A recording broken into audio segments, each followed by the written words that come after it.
Hi everyone, this is Kannababu. This is part 21 of JavaScript. In this video, we'll discuss about arrays. In the previous classes, we discussed about loops and we have seen some basic programs in loops. Let us see what is an array. Is it clear? Array is a subscript variable. Generally, we already know about variable. The purpose of variable is to store the value. One variable we can store only single value. We cannot store multiple values in a single variable. So if you want to store multiple values in a single variable, we can go for array. Array is a subscript variable which is used to store homogeneous values. Homogeneous values means similar values. If you want to create an array, the syntax to create an array is where array name is equal to, within the square brackets you can give the values. Here I have given 10, 20, 30, 40. These all are similar values, integer values I stored in integer array. And here I have given some string values. This is string array. Student names Anil, Kumar, Ajay. These all are stored in string array. In array, each and every item can be identified by using index number. Always the index number starts from 0. 0 to size minus 1. If there are 4 values, index will be 0 to 3. If there are 5 values, index will be 0 to 4. Okay, na? In order to, the purpose of index means it is used to access the values. So I will show you one example also. Here you can see one example I created. So here I created one array within the head tag. Created one array, I stored 5 values. Now here what happened, internally here one array is created. Here one array is created and here all the values are stored in that array. 10, here 20, here what, 30, here 40, here 50. All the values are stored in the array. In array, each and every item can be identified by using index number. So always the index number starts from what? 0. This is 0, this is 1, 2, 3 and what? 4. And the name given for the array, that is AR. Is it clear? Each and every item can be identified by using index number. If you want to print the value here, you see AR of 0 means 10 will come. AR of 1, 20. The index number purpose is to access the array value. If you want to access the array value, you can access by using index. Save this program and once check the output here. Is it clear? In array, we can store the values here. arr.html. Once refresh. Here you got all the values 10, 20, 30, 40, 50. Like that you can create one string array like that depending on your requirement. Okay, here if I try to create one string array, here I'll try to give some string values. Here I'll give the course names Java. Here I'll try to give .NET.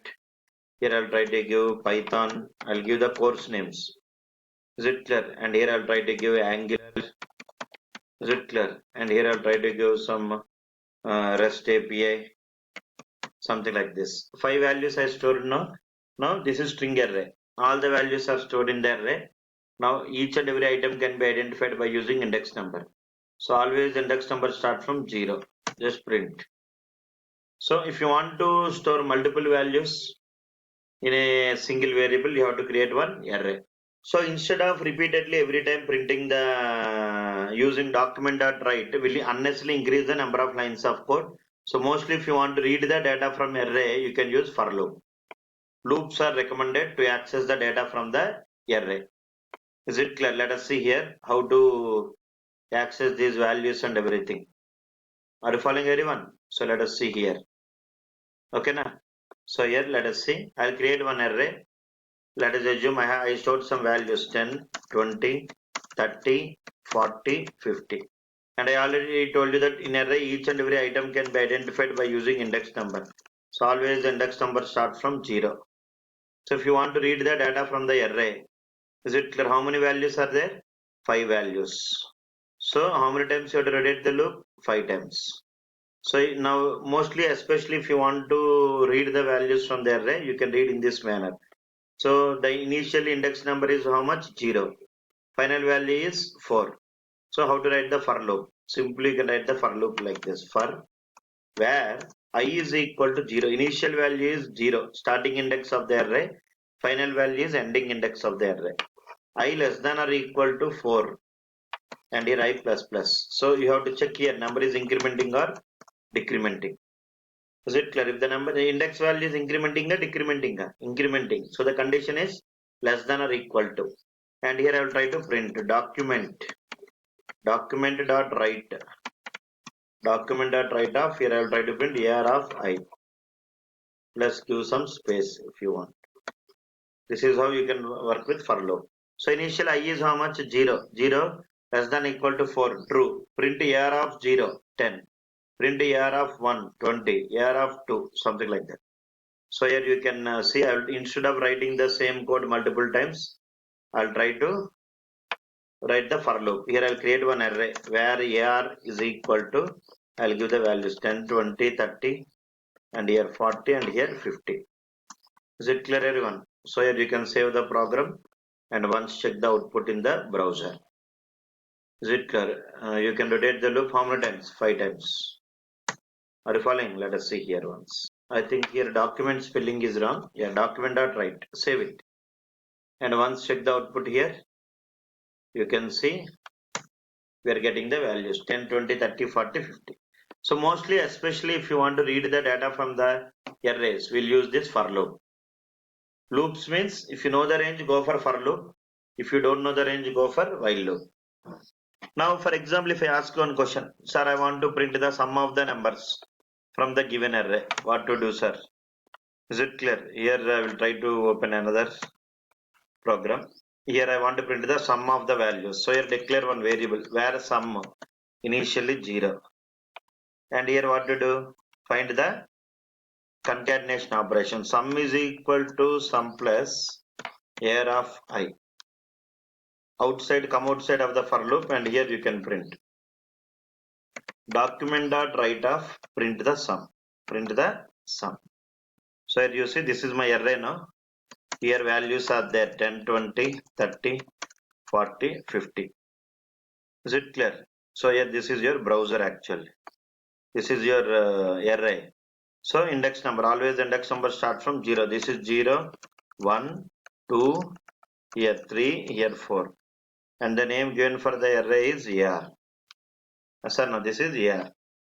Now here initial I is how much? 0. So 0 less than equal to 4. True. So this is your initial sum. Sum is how much? 0. So 0 plus 10. So sum is how much? 10. And again the loop will rotate. Second value 20. Sum is 10. 10 plus 20, 30. And again third value 30 plus 30, 60. And again 60 is stored in sum. 60 plus 40, 100. 100 is stored in sum. 100 plus 50, 150. 150 is stored in sum. Save the program. Here you can save the program as arsum.html. Save it.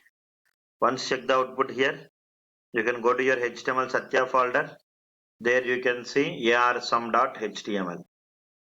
Here you can see the sum is 150. Like that you can store the values in the array and then you can read the values from the array. Are you following? See, generally why we are using this arrays concept or because generally this is your browser actually and this is your server. Server will give the response to the browser actually. Server will give the response to the browser, so the output will be displayed in the browser. Sometimes server will give the response as HTML. Sometimes server will give the response as data. Server will always give the response in two ways. One, sometimes design, sometimes data. If the server is giving the response as design, it will send HTML output to the browser. Sometimes it will give the response as data. If it will give the response as data, it will give the response as sometimes single value, sometimes single row, sometimes single column, sometimes multiple rows. Okay, now it will give different types of outputs to the browser. If the server will give the response as single value, then we will try to store that response in a variable, JavaScript variable.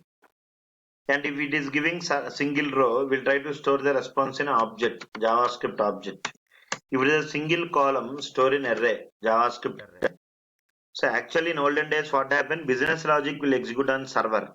Because of that, unnecessarily burden on server. Any web application development, now the current trend is business logic must execute on browser. Okay, na? And business logic means what? Catching the values from the array, for loops, if, else. These all are comes under business logic. Now, if server will send the result as a single column, because server will communicate with the database. This is your database. Mostly data will coming from database only. Database to server, server to browser. So if you want to store the result in the form of array, we'll use JavaScript array or JavaScript object or JavaScript collect. That is the reason nowadays JSON also became very popular. So in the next video, we'll discuss some more about arrays. For more videos, try to subscribe to this channel. Thank you.